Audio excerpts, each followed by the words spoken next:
Welcome back everyone to EE465 Sustainable Development, provided by the Faculty of Economics, Thammasat University.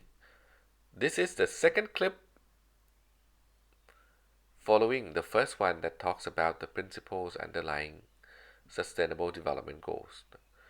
So this one we're going to talk about the SDGs, Sustainable Development Goals. Now, but before we go into the details, let's talk about some basic information about Sustainable Development Goals. The first thing is that Sustainable Development Goal is the second global goals following the Millennium Development Goals, or the MDGs. MDGs started in 2001 and ended in 2015. So 3 years before the end of the MDGs, there was a meeting at in Brazil, Rio plus 20. And that there was a dialogue between the world leader, and they decided to um, started the process to formulate the post 2015 agenda, which means the development agenda after 2015. So that started in 2012, and it took 3 years, engaging over 8.5 million people worldwide to formulate this document, transforming our world, the 2030 Agenda for Sustainable Development. And in this document, SDGs is the central component of the document. So that's why SDG is sometimes called the 2030 Agenda. The agenda was adopted by 193 member states, which means all of the UN member states were adopting this agenda, and that was on September 25th, 2015, and the implementation spanning from 2016 to 2030. So another name of SDG is the global goals, because the whole world is adopting it. And last but not least, this is a non-binding agreement, which means the UN cannot simply force countries to do the SDGs. It has to be voluntary. So the UN has to find the mechanism to motivate countries to work on the SDGs. And also, I don't want you to learn about SDG just because it belongs to the UN. I think the important thing is that, do we know if it can be useful in other ways? It will be meaningless if we learn about the SDGs and we cannot make anything in our country more sustainable. Myself, I learn and I work on SDG because I want to use the national power to push forward the local sustainable development agenda. So I am trying to see the SDG as a tool, and I invite you to think about the SDG the same way. So the first one, of course, the SDG is the vision for a sustainable future of the world proposed by the UN, with participation of people around the world. So if you say this is the UN goal, I would say that's not accurate. It's actually everyone's goal. If you don't if you're not convinced yet, let's look at the detail of each goal. And if you think this is the world you want to live in, maybe that's your goal too.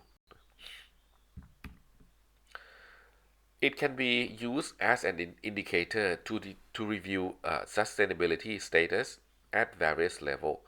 We can use it to evaluate the global situation. We can use it to assess the country sustainability status. We can even use it to evaluate the university contributions to sustainability. So we can apply it at so many levels to understand what is going on in relation to sustainability. And if you know about SDG, that is practically every issues ever. so so it's actually a very helpful tool. And now it's no longer an alternative approach to development. Sustainable development is now a shared norms for development. If you talk about growth-led development only, that is out. That is not in the conversation anymore. If it's going to be growth-led development, it has to be green growth-led development or inclusive growth-led development. There must be something related to sustainability integrated into the idea. Otherwise, it's no discussion. Now it's the new norm of development. So what can we do with this norm? Maybe we can use the SDG as a framework to understand societal context, what's going on, and we can use it to discuss future collectively. If we want to, for example, in Thammasat University, we have the SDG strategy. So SDG become a framework for all faculties to think about, and then we can try to achieve our goal collectively. We can use it to foster collaboration, prompting action, even facilitating negotiation. We can collaborate with private sector that works on the SDGs. We can support the government agencies that promoting certain issues of SDGs. We can collaborate with international organization because of the SDGs. Or we can have SDGs empower any ongoing efforts. For example, you go to community level and you find that this community is actually initiating projects that lead to sustainable development in their community. Maybe the whole sustainable development, or maybe some part of sustainable development goals. You can use SDG language to tell their stories, and they will not only be the example of the country, but they can be the example of the world. So that's empowering them. Empowering them. So I think it depends on everyone in the world to try to find a way to use SDG as a tool to push forward their local sustainable development agenda. If we don't do that, having SDG means nothing. It doesn't gonna make the world a better place if we don't find a way to use it. Okay, so this is the 17 goals. As I mentioned in this class, if you can understand or remember which goal is which topic, that would be awesome. But it takes time to remember them. So the simplest way is to Google them. And if you interact with the SDGs more, it starts to you start to embrace the SDG into your life, and that is when you started to remember them by heart. So don't push yourself too hard. Now we just have to find a way to familiarize the SDGs to get to know it. But let me introduce the SDGs in a way that you can see the link between the boxes. So the SDGs, according to the UN, it can be divided into 5P. The first P is people, covering goal number 1 to number 5: no poverty, zero hunger, good health and well-being, quality education, and gender equality. The second P is prosperity, covering the 5 goals as well, from goal number 7 to 11. So it's affordable and clean energy, decent work and economic growth, industry innovation and infrastructure, reduce inequality, and sustainable cities and communities. The third one is the planet goals. Cover 5 goals as well. Goal number 6, clean water and sanitation. Goal number 12, responsible consumption and production. Number 13, climate action. And number 14, life below water. Number 15, life on land. And then we have peace, which is goal number 16, peace, justice, and strong institutions, strong and effective government. And number 17, partnership for the goals. Again, this is still like the 5 separate groups of goals, but let me tell you this way. Actually, the SDGs has only 2 ultimate goals, which is to make people,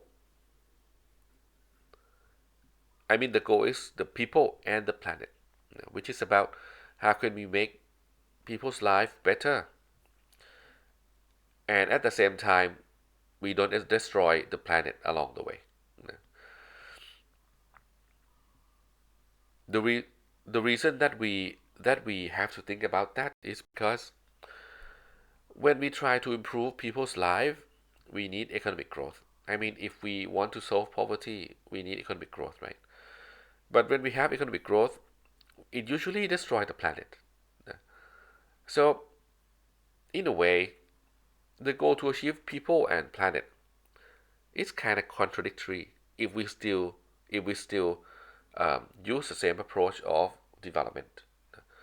So that's why, in order to achieve the people's goal and the planet's goal, we need to transform the economy. We need to transform how we use energy. We need to transform how each sector is working and how work for the laborers. We need to transform industry and infrastructure to be more inclusive and sustainable. We need to transform the policy that take care of the inequality issues both domestically and internationally. And we need to transform how the cities and community works to their people and affect the environment and their effect to the environment. Actually, it might come across to one of the planet's goal, which is number 12. We need to transform our consumption behavior as well. So, to achieve the people's and the planet's goal, we need to transform the economy. But not only the economy, we also need to transform the government as well. And we need to transform how we work together. So, this is how the 17 goals are linked, and this is how the 5 P's are interconnected. So, we cannot achieve the people's and the planet's goal without transforming the economy, the government, and how we work together. So that is the idea. Even you pick one of the issues, like if you want to pick quality education, you want to make sure that everyone has a quality education. If we don't transform the economy, and that would help improving the poverty, then if we don't do that, goal number 4 cannot achieve itself because many students drop out because their family is in poverty. So we need to make sure that the economy is helping the poor so that the poor can send their children to school, or at least have or the children have the incentive to go to school because they don't have to worry about their home economic situation anymore. And if we don't transform the economy will keep producing pollution, right? And when pollution happens, like what we had in this period, the PM 2.5, the children will have to be at home and learning online, and that is a drop in quality education. So without a proper environment, quality education can be cannot be achieved. And if we don't transform how the government works, we will still have like the crappy educational system that we complain about every day. And if we don't transform how we work together, the education system cannot integrate the help from private sector and civil society. I mean, every sector in the society want to help improving the education system, but there is something in the way. If we can transform how we work together, then there could be more help in transforming education to be in higher quality. So this is an example of how we see the SDGs integrating with each other. So in this way, we will see it in uh, you will see the interlinkages between them. Okay, the 17 goals are only the tip of the iceberg. Actually, there are underneath layers. I mean, there are layers underneath and more details of the SDGs. So, um, underneath the 17 goals, there are 169 targets, and this is the content of the SDGs. It will tell you what will happen in 2030 if we actually achieve the SDGs. And then we have 249 indicators. This one is the global indicator framework It is used to assess every country on their sustainability status. But at this point, you don't have to think about indicators yet, unless you read the targets and you are not sure what it means. Maybe the indicators document, we call it the metadata. Metadata of the indicators can help you elaborate more what it means, the term you don't understand in the target. But if you don't need the explanation like that, you just leave the indicators alone. There's a lot of things in the indicators and it's technical. If you are into the technical stuff, you can search for the SDG indicators metadata and then you can read the documents. That's fine too. Also, if you want to achieve the SDGs, these are the four principles of actions that you need to think about. First one, it needs to be transformative, which means we cannot do things the same way if we want to achieve the SDGs. We have to change how we do things. Like we need more money allocated to the effort. We need a mechanism of people responsible for it. We need innovations, for example. It needs to be inclusive. So all the all the strategic partners and all stakeholders should be able to participate and have a say in the policy to move towards to sustainable development. The third one is integrated. As I mentioned, the SDGs are indivisible. They cannot be considered separately because every goals are interconnected.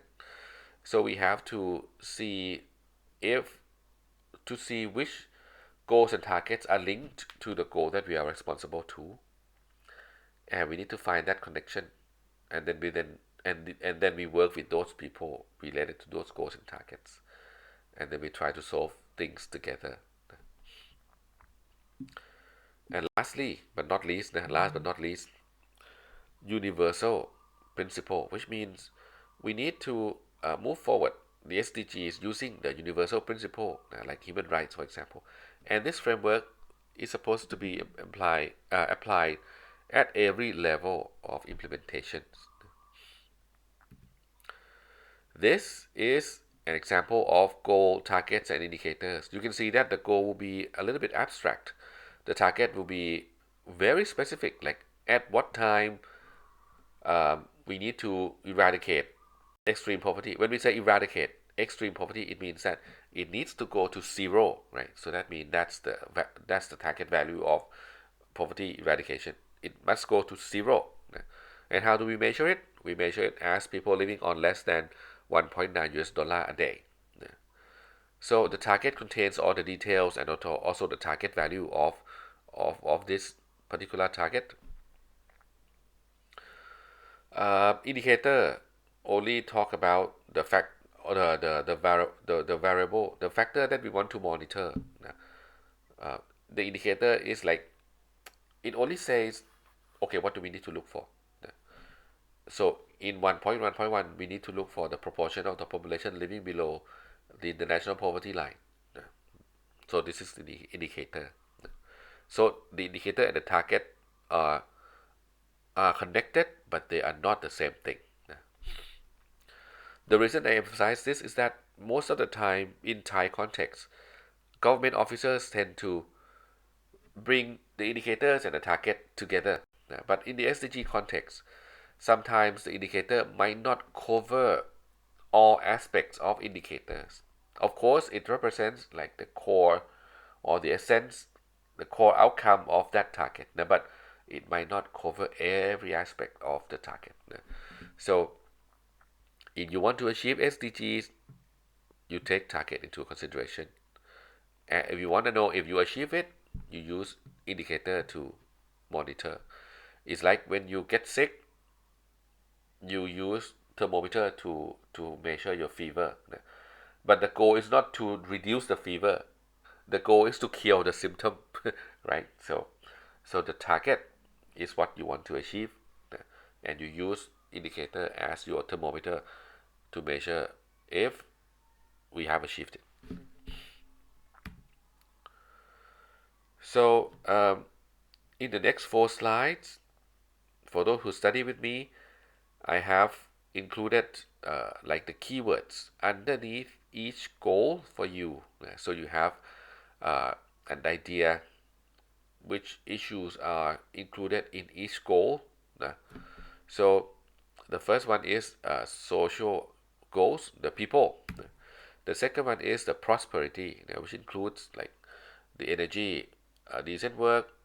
Um, Goal number 9, industries, innovation, and infrastructure. Number 10, reduce inequality. And number 11, sustainable cities and communities. And then we have the planet goals, clean water and sanitation, responsible consumption and production, climate action, and life underwater and life on land. I'm not going to tell you every keyword because it's going to take too much time. You can just pause the video and then see the details or look into the learning material. And then we have goal number 16 and number 17, peace, justice, and strong institution, and the partnership for the goals. So, yeah, there are some things I would like to mention about the details of each goal. The first thing is that the issue that we are concerning with, like LGBTQI, even democracy, they are not mentioned in the SDGs because the world is so diverse. Some of the countries are not accepting LGBTQI. Some of the world political regime is not yet democracy. So, so we cannot simply put words in the international agreement like that. So, from the negotiation, it was like taken out to compromise with every country. But of course, we can work with LGBTQI as the advanced version of gender equality.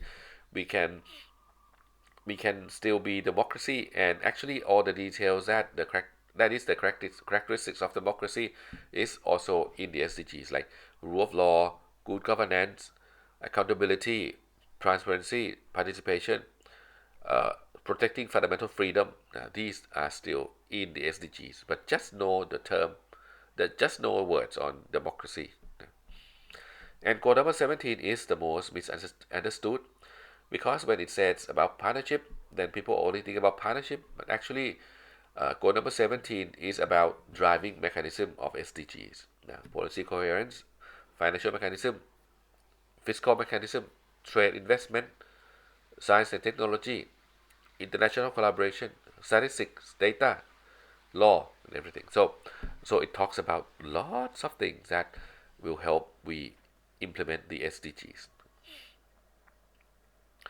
Okay, so that will be the that will be like the basic information of the SDGs for now.